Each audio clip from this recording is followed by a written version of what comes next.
आज हमारे केंद्र में है क्योंकि बिहार में शराबबंदी है, लेकिन शराबबंदी का कानून किस काम का जब जहरीली शराब पीने से लगातार लोगों की जान जा रही है।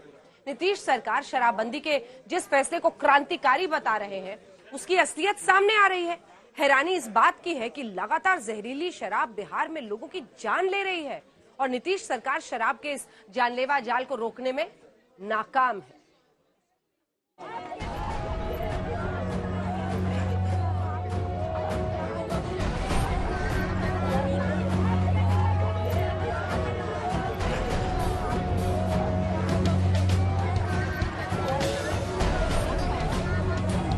सीएम नीतीश कुमार समझाते रहे, शराबबंदी का दावा दोहराते रहे, सख्त कार्रवाई का भरोसा दिलाते रहे, लेकिन बिहार में जहरीली शराब से सांसबंदी का सिलसिला थमा नहीं। रोशनी के त्योहार के बीच जहरीला जाम गोपालगंज के कुशहर गांव में चीख पुकार ले आया। कई जिंदगियां छीन ली, कई परिवारों में अंधकार आया। जहरीली शराब से मौत के बाद पूरे गांव में गम, शोक है, हाहाकार है। जिन्होंने जान गंवाई उनका लाचार परिवार है। जो जहर के कहर से किसी तरह बच पाए उनके दिल में दहशत भरमार है। कहाँ मिल गया शराब? कौन बेचता है?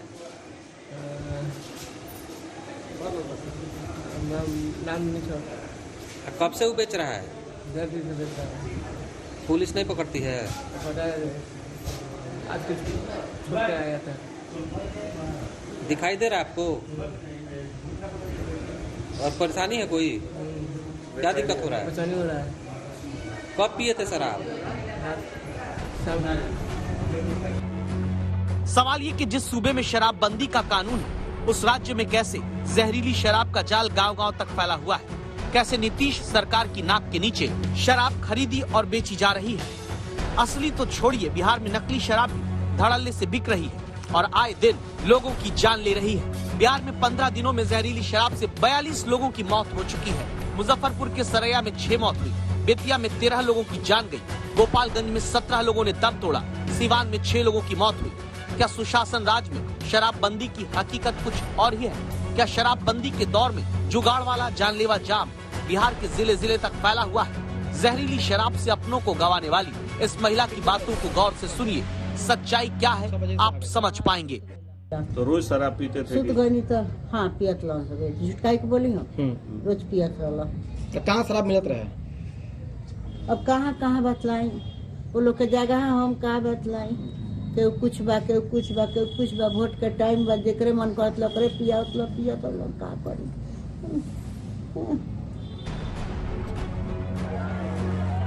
जरा सोचिए, जिस राज्य में शराब की बिक्री पर पाबंदी हो, जहां शराब बेचना और खरीदना गुनाह है, वहां लोग धड़ल्ले से शराब पी रहे हैं और जहरीली शराब पीकर अपनी जान गंवा रहे हैं। गोपालगंज के शराब कांड के बाद नीतीश सरकार के एक मंत्री इलाके में पहुंचे।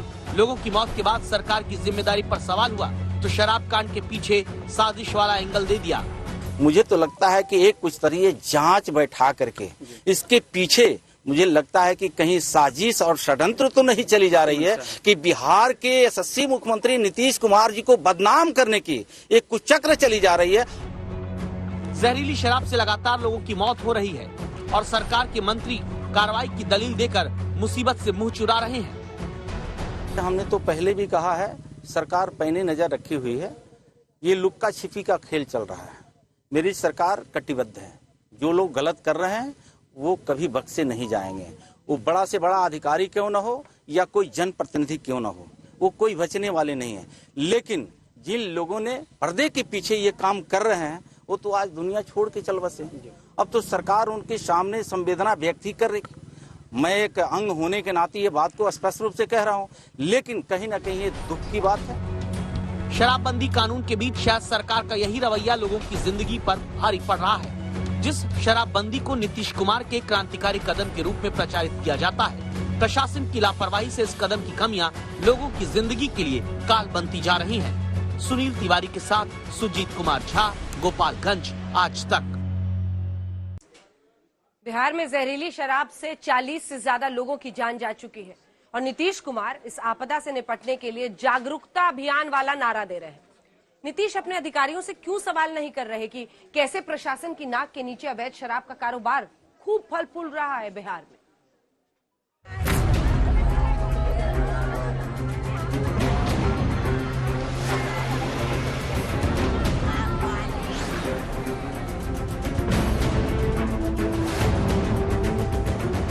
बिहार में पूर्ण शराबबंदी के 5 साल और जमीनी हकीकत का असल हाल बेतिया, गोपालगंज समेत कई जिलों से आई मौत की खबरों ने सामने ला दिया है।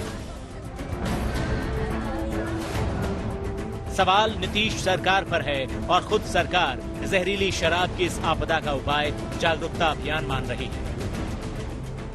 जहरीले शराब के बारे में कह देते हैं कि देख लीजिए कि क्या स्थिति है। हम बार बार कह देते हैं कि अगर गलत चीज को ग्रहण करिएगा तो ये नौबत आएगी।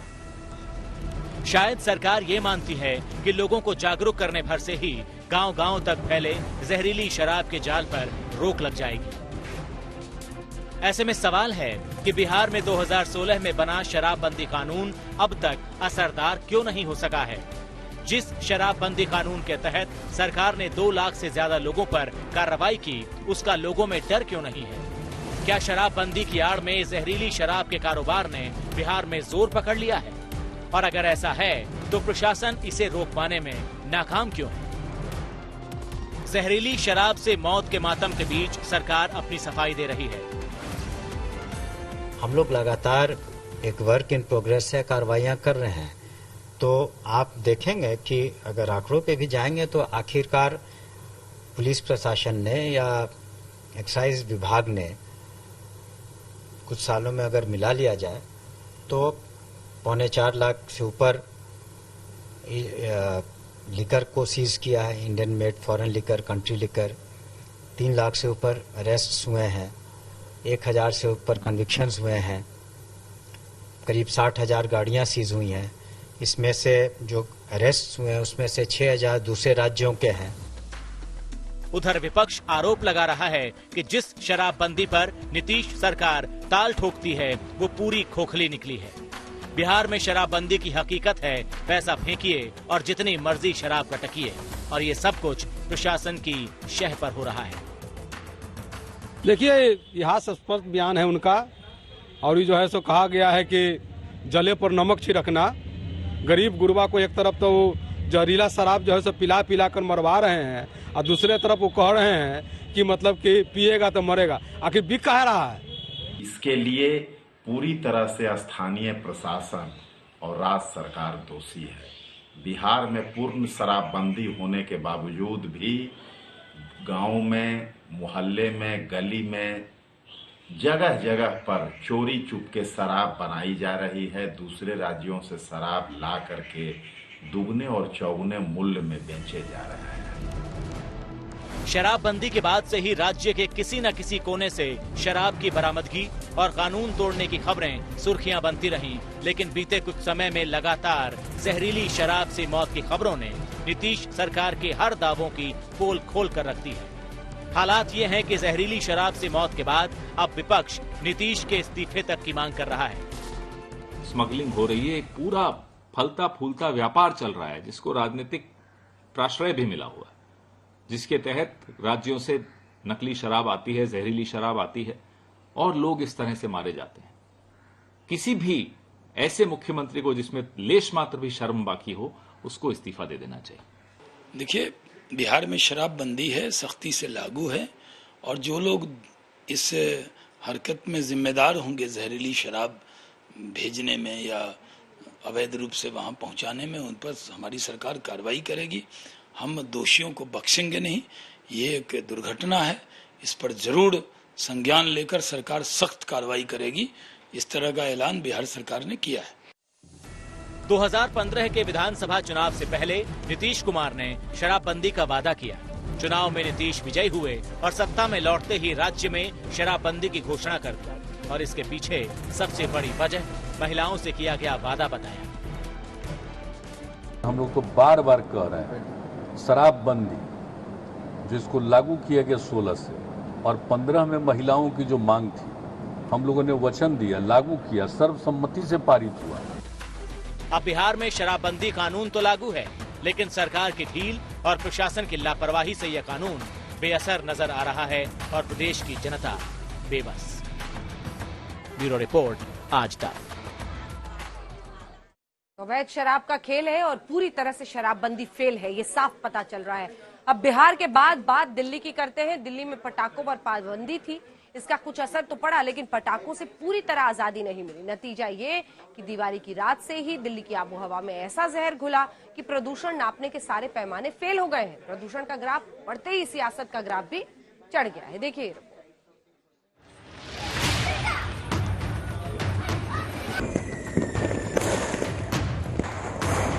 दिवाली की रात रोशनी से जगमग थी, लेकिन आतिशबाजी का ऐसा शोर उठा कि पूरी फिजा धुंध में भर गई।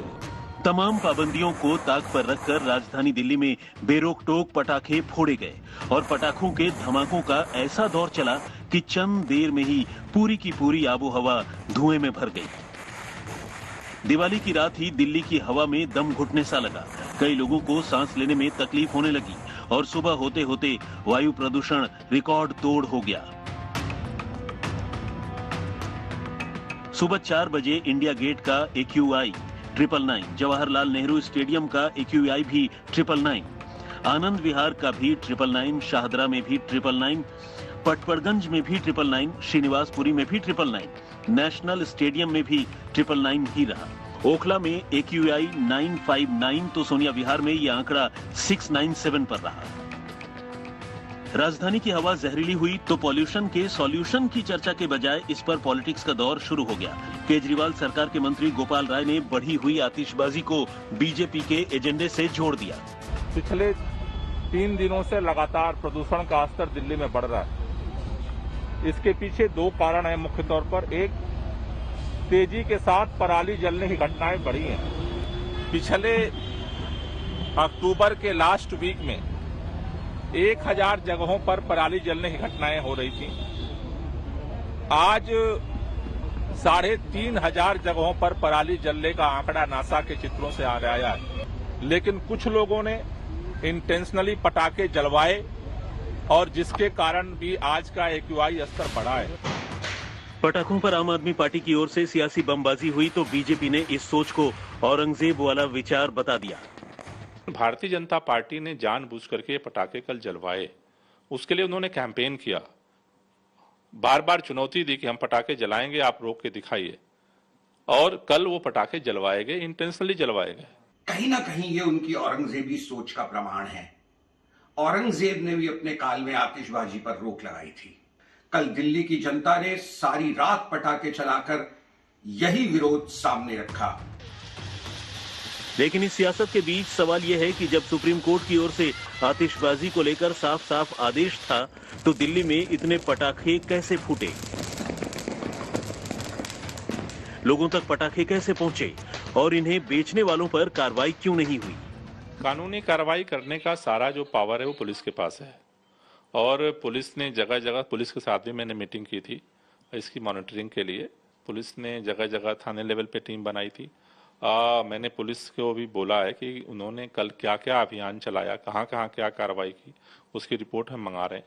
उसके बाद फिर उसको हम एनालाइज करके फिर निर्णय लेंगे। बेहतर होगा अरविंद केजरीवाल जो कल राम मंदिर बना करके पूजा करने का आडंबर रच रहे थे, वो अपने मंत्री गोपाल राय को कहें कि वो इस औरंगजेबी सोच को छोड़ें। दिल्ली सरकार के आरोपों पर बीजेपी आग बबूला है, लेकिन ये भी हकीकत है कि दिल्ली में जब पटाखों पर पाबंदी का ऐलान किया गया तो बीजेपी ने जमकर विरोध किया था। सुप्रीम कोर्ट पटाखों पे पूर्ण बैन नहीं लगाती, लेकिन आप दिल्ली में अपने मंत्री को लगा करके और किस प्रकार से पूर्णतया बैन करना है कि आप ग्रीन पटाखे की बात भी नहीं करते हैं और आप पुलिस के साथ बैठने लगते हैं। कैसे इसको कुचल दिया जाए, ये ठीक नहीं है। अब जब पराली जलाने और आतिशबाजी से दिल्ली की हवा बेहद खराब हो गई है तो इस हवा से जनता को बचाने के उपाय की बजाय सियासी संग्राम का नया दौर शुरू हो गया है। आज तक ब्यूरो। तो दिल्ली की हवा में जहर है, आपने देखा। ये क्यों हम कह रहे हैं जरा आपको बता देते हैं, क्योंकि एजेंसियों का अनुमान था कि बहुत खराब श्रेणी तक हवा हो सकती है खराब, और वही परिस्थितियां बनी है। कल शाम 7 बजे से ही गंभीर रूप से प्रदूषण का स्तर बढ़ने लगा था और उसके बाद देर रात ही दिल्ली में प्रदूषण इमरजेंसी स्तर तक पहुंच चुका था और उसके बाद लगातार बढ़ा है। PM 2.5 का जो लेवल है आपात स्तर के पार चला गया। PM 2.5 जिस तरह से हवा में परमाणु जो ये होते हैं उसका सस्पेंशन होता है, हवा में PM 2.5 सामान्य से 7 गुना 7 टाइम्स, सोचिए आप 7 गुना ज्यादा हो चुका है। आज शाम 6 बजे 7 गुना ज्यादा बना हुआ है PM 2.5। अभी शाम के 6 बजे भी जो डेटा आया है उसमें भी 7 गुना बना हुआ है, यानी कल से आज तक बेहतरी नहीं है। दिल्ली में 39 मॉनिटरिंग स्टेशंस में से 17 के आंकड़े गंभीर इस वक्त बताए जा रहे हैं, जैसा कि आप देख रहे हैं। सुबह 29 मॉनिटरिंग स्टेशन से गंभीर स्तर पर आंकड़े आए हैं और ये बताता है कि किस तरह से प्रदूषण दिल्ली के अलग अलग हिस्सों में फैला हुआ है, खतरनाक स्तर पर पहुंच गया। और एक्सपर्ट्स भी यही बता रहे हैं कि ये हमारे लिए ऐसे वक्त पर जब कोविड भी एक तरफ है, दूसरी तरफ ये फेफड़ों पर कैसा असर डालेगा, खतरनाक है ये हवा में जहर। देखिए ये रिपोर्ट।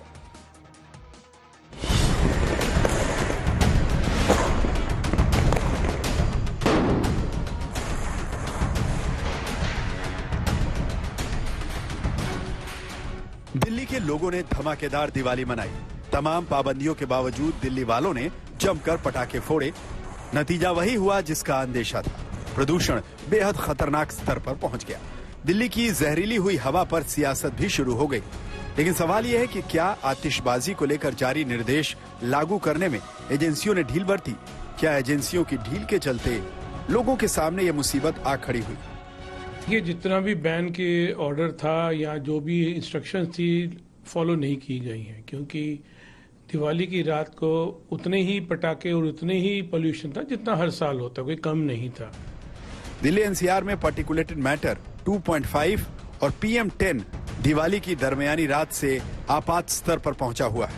कुछ दूसरी वजहों के साथ साथ पटाखों की वजह से भी इस बार प्रदूषण में तेज इजाफा हुआ है। पर्यावरण एक्सपर्ट की जुबानी सुनिए कि क्यों हवा अचानक बिगड़ी।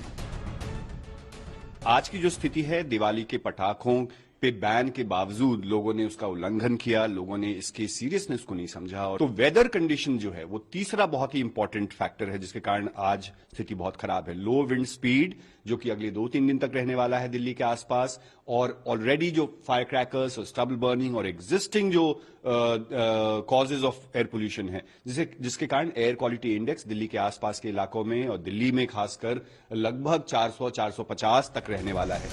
दिल्ली की हवा बेहद खतरनाक है।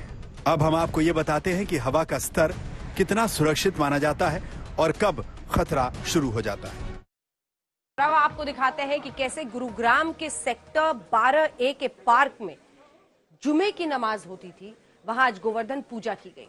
इस पार्क में हिंदूवादी संगठनों का मंच सजा, भाषण हुए, पार्क में नमाज रोक दी गई। हिंदूवादी संगठनों की जिद थी कि हर शुक्रवार की तरह इस बार सेक्टर 12A में खुले में नमाज नहीं होने दी जाएगी, बल्कि उसकी जगह गोवर्धन पूजा की, और ऐसा ही हुआ।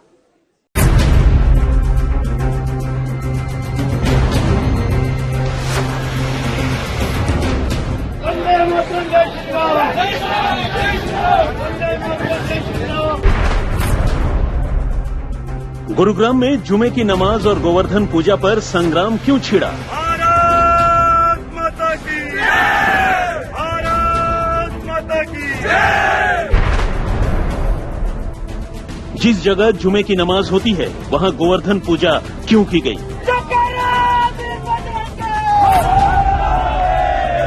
सड़कों पे चलने की आजादी चाहिए हम लोगों को।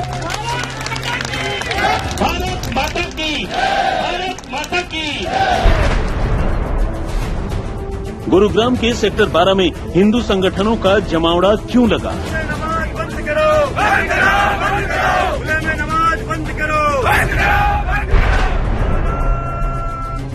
गुरुग्राम के सेक्टर 12 में खुले में नमाज का विरोध क्यों किया गया? गुरुग्राम में खुले में जुमे की नमाज को लेकर बवंडर क्यों मचा हुआ है?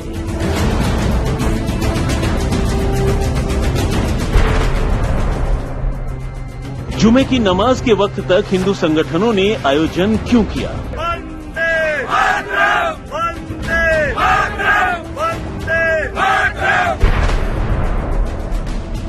जुमे की नमाज न हो क्या इसीलिए गोवर्धन पूजा की गई?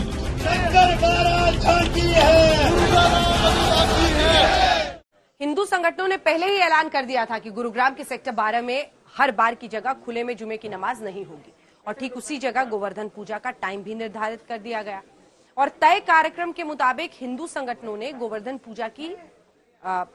पूजन में अलग अलग हिंदू संगठनों के पदाधिकारियों बड़ी संख्या में लोगों ने हिस्सा भी लिया। कार्यक्रम में दिल्ली के पूर्व विधायक और बीजेपी नेता कपिल मिश्रा भी पहुंच गए।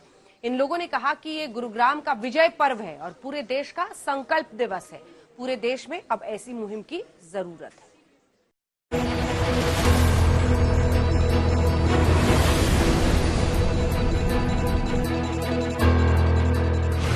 ये है गुरुग्राम का सेक्टर 12A पार्क।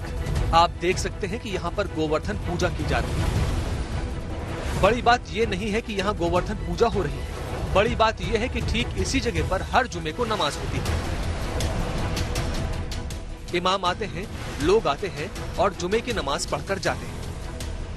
लेकिन गुरुवार यानी 5 नवंबर को हिंदू संघर्ष समिति ने यह तय कर दिया कि इस मैदान में जुमे की नमाज नहीं होगी बल्कि गोवर्धन पूजा होगी। और गोवर्धन पूजा हुई। इस कार्यक्रम में बजरंग दल, विश्व हिंदू परिषद जैसे 22 हिंदूवादी संगठनों ने हिंदू संघर्ष समिति के बैनर तले गोवर्धन पूजा करवाने के लिए हिस्सा लिया।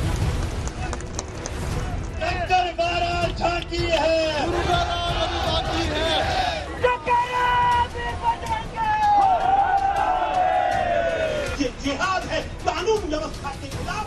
यहाँ नारेबाजी भी की गई। बीएचपी के नेता सुरेंद्र जैन इस कार्यक्रम में पहुंचे। दिल्ली से बीजेपी के नेता कपिल मिश्रा इस कार्यक्रम में शामिल हुए। सड़कों पे चलने की आजादी चाहिए हम लोगों को।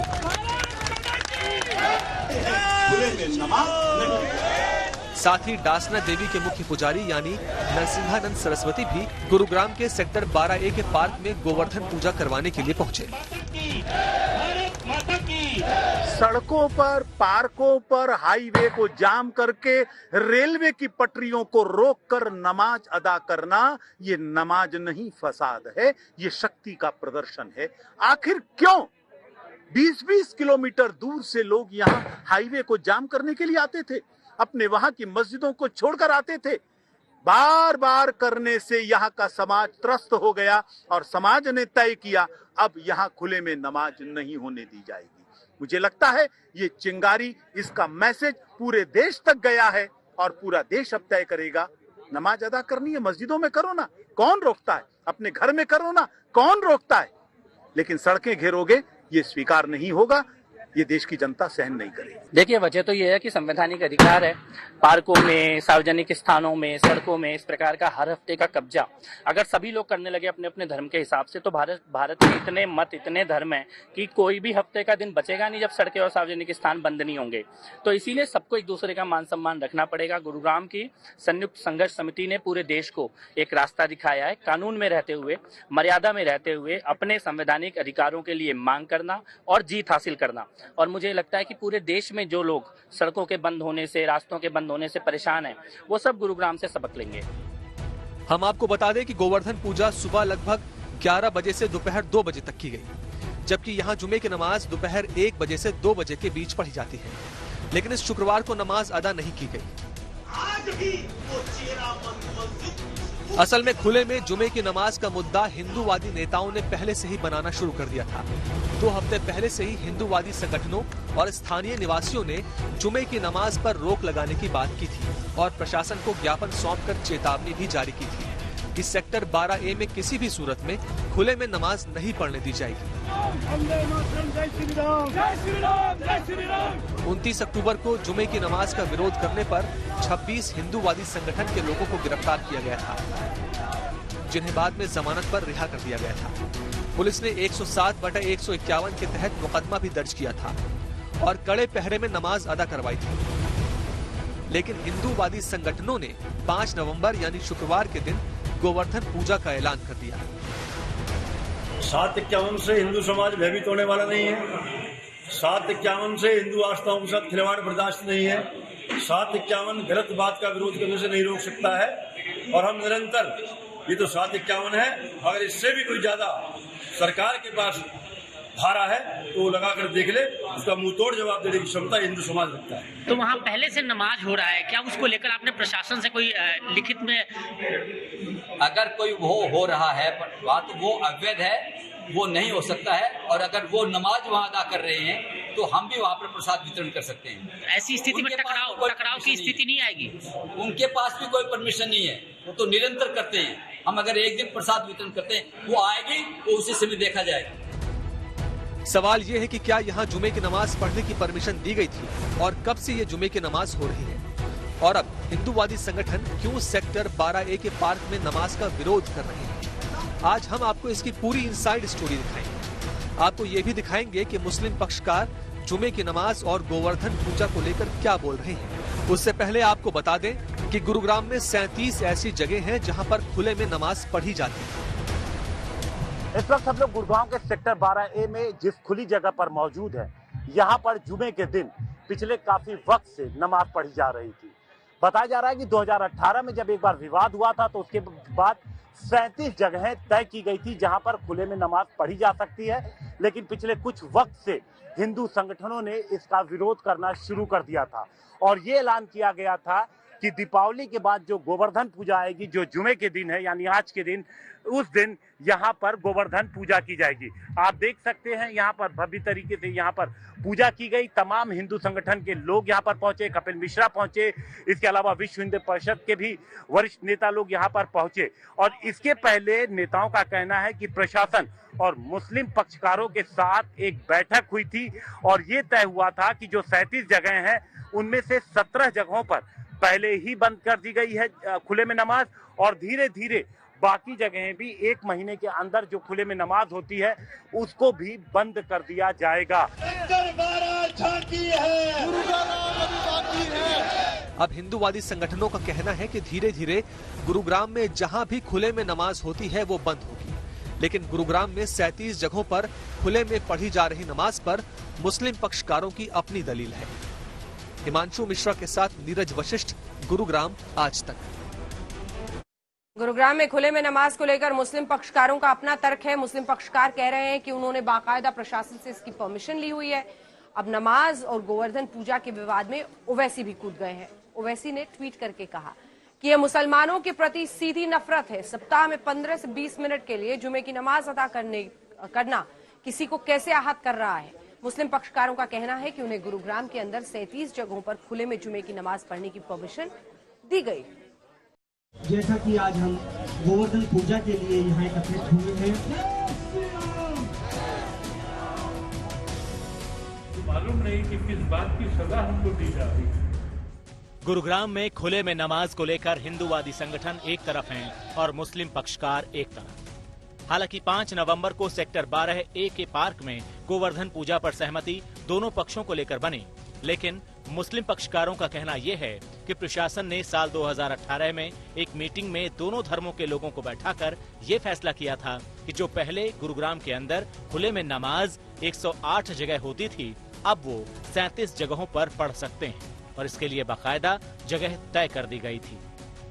2018 में जब मीटिंग हुई थी और तय हुआ था, जिसमें डिविजनल कमिश्नर ऑफ पुलिस और डीसी साहब सारे थे, तो ये बात भी तय हुई थी कि आप 116 जगह जो नमाज करते हैं इसको खत्म करके ऐसी जगह पे नमाज करिए जहां किसी को कोई दिक्कत ना आए।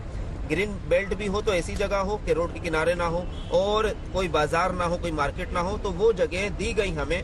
फिर आज उन जगहों पर भी चंद लोग आकर के हंगामा करें और ये कहें कि हम नमाज पढ़ने ही नहीं देंगे, तुम्हारी नमाज की टाइम पर हम पूजा करेंगे, तो ये जबरदस्ती वाली और छेड़ने वाली और उकसाने वाली, माहौल खराब करने वाली बातें हैं। उनको नमाज से दिक्कत नहीं है, उनको माहौल साजगार क्यों है, ये भाईचारे के साथ क्यों रह रहे हैं, इससे दिक्कत है। कहाँ है वो लिस्ट, कहाँ है वो कागज जिसमें ये तय हुआ था? ऐसे सफेद झूठों से बात नहीं चलती है। कहीं ऐसी कोई लिस्ट, ये कहा गया था कि बातचीत हुई थी, उसमें मौखिक तौर पे तय हुआ था। कहीं ऐसा कुछ तय नहीं हुआ, और अगर किसी ने तय किया होगा कभी तो वो एक दिन के लिए तय किया गया था। रमजान में कोई खास एक दिन था जिसके लिए तय किया गया था, और अगर किसी ने गैरकानूनी कोई निर्णय लिया भी है तो ऑब्वियसली भारत के संविधान के आधार पर वो निर्णय बदले जाएंगे। आप सार्वजनिक स्थानों पर हर हफ्ते बंद नहीं कर सकते हैं। इस देश के लोगों को चाहिए आज़ादी, सड़कों पर चलने की आज़ादी, दफ्तर जाने की आज़ादी, दुकान काम धंधे पे जाने की आज़ादी, अस्पताल जाने की आज़ादी, और इस आज़ादी के लिए गुरुग्राम की संघर्ष समिति ने संघर्ष किया है और विजय हासिल की है। लेकिन गुरुग्राम में गोवर्धन पूजा करवाने और नमाज रुकवाने के लिए बीजेपी और बीएचपी के नेता कह रहे हैं कि मुस्लिम पक्षकार झूठ बोल रहे हैं। ऐसी कोई लिस्ट उनके पास है तो वो दिखाएं। इस पर मुस्लिम पक्षकार कह रहे हैं कि ये सरासर प्रशासन की कमजोरी है। ये प्रशासन की कमजोरी है। इसी प्रशासन ने इजाजत दी थी मुसलमानों को नमाज पढ़ने की। ये हिंदुस्तान के आईन की दफा के तहत हर इंसान को अपने मजहब पर रहने की, प्रीचिंग करने की, प्रैक्टिस करने की इजाजत है। ये वो कॉन्स्टिट्यूशन है जिस पे हम बिलीव करते हैं और हर हिंदुस्तानी को बिलीव करना चाहिए। आपने कहा कि हिंदू संघ को बुलाया था, वो हिंदू रिप्रेजेंटेटिव नहीं है। वो लोग जो हैं वो दूसरे कौम के लोग हैं जो एहसास कमतरी में मुब्तला हैं, नफरत से झुलसी हुई लाशें हैं। उनसे आप बात कर रहे हैं। एडमिनिस्ट्रेशन अगर सच में ईमानदार होता तो कहता कि भाई सेकुलर, पूरा हिंदुस्तान सेकुलर है, हिंदू नुमाइंदों को बुलाते जो हिंदू हमारे भाई हैं, वो तो हमारे साथ हैं। केवल एक दिन के लिए वो सूची फेक थी। कौन सी एक दिन, जुम्मा का दिन या फिर जुम्मे के दिन? उस दिन के लिए, उस साल के लिए, रमजान के दिनों में। ये नहीं कि वो परमानेंट व्यवस्था थी। और वो भ्रम फैलाने की कोशिश की। दुर्भाग्य से प्रशासन ने भी तथ्यों के वेरिफिकेशन के बिना उनके बहकावे में आकर कुछ गलत बयान दे दिए थे, कुछ गलत एक्शन ले लिए थे। अब उन्होंने अपनी गलती को स्वीकार किया है। प्रशासन ने भी कहा है, मुस्लिम पक्षकार ने भी कहा है, हम गलती पर थे, अब खुले में नमाज नहीं। इससे पहले गुरुग्राम में क्रूज ड्रग्स केस में आज फिर एनसीबी दफ्तर में आर्यन खान की पेशी हुई। जमानत की शर्तों के मुताबिक आर्यन खान को हर शुक्रवार एनसीबी दफ्तर में हाजिर होना होगा। आर्यन खान की मुश्किलें रिहाई के बाद भी अभी कम नहीं हुई हैं। क्रूज ड्रग्स केस में शाहरुख खान के बेटे आर्यन खान को बॉम्बे हाईकोर्ट से जमानत तो मिल गई, लेकिन मुश्किलों की पेशियां अभी पड़ती रहेंगी। 5 नवंबर को शुक्रवार के दिन, जैसा कि जमानत की शर्तों में तय हुआ था, आर्यन खान को एनसीबी के सामने पेश होना पड़ा। हम आपको बता दें कि हर शुक्रवार को सुबह 11 बजे से दोपहर 2 बजे के बीच एनसीबी ने आर्यन के पेश होने की शर्त रखी है। आपको बताते हैं कि आर्यन खान को किन किन शर्तों को मानना होगा। दोबारा ऐसे किसी अपराध में लिप्त नहीं होंगे, केस के दूसरे किसी भी आरोपी से संपर्क नहीं करेंगे, एनडीपीएस कोर्ट की अनुमति के बिना देश नहीं छोड़ेंगे, जांच अधिकारी की इजाजत के बिना मुंबई नहीं छोड़ेंगे। हर शुक्रवार को दिन में 11 बजे से 2 बजे के बीच एनसीबी दफ्तर में हाजिरी लगानी होगी। केस की सुनवाई के दौरान हर तारीख पर मौजूद रहना होगा। स्पेशल एनडीपीएस कोर्ट में पासपोर्ट सरेंडर करना होगा। अगर किसी शर्त का उल्लंघन हुआ तो एनसीबी बेल रद्द कराने के लिए एनडीपीएस कोर्ट जा सकती है। लेकिन आर्यन ड्रग्स केस में अब एक नया बदलाव हुआ है। आर्यन केस की जांच अब मुंबई एनसीबी नहीं करेगी। मुंबई जोन से आर्यन समेत 6 केस वापस लिए गए हैं और अब आर्यन केस की जांच समीर वानखेड़े नहीं करेंगे, बल्कि दूसरे ऑफिसर करेंगे। हालांकि इस पर समीर वानखेड़े का कहना है कि उन्होंने ही इस पर पिटीशन फाइल की थी कि आर्यन खान और समीर खान केस की जांच दूसरे ऑफिसर करेंगे, लेकिन नवाब मलिक इसे अपनी जीत मान रहे हैं। मुस्तफा शेख के साथ दिव्येश सिंह, मुंबई, आज तक। और इसी के साथ स्पेशल रिपोर्ट में न्यूज रूम से इतना ही। देश दुनिया की बाकी खबरों के लिए आप देखते रहिए आज तक।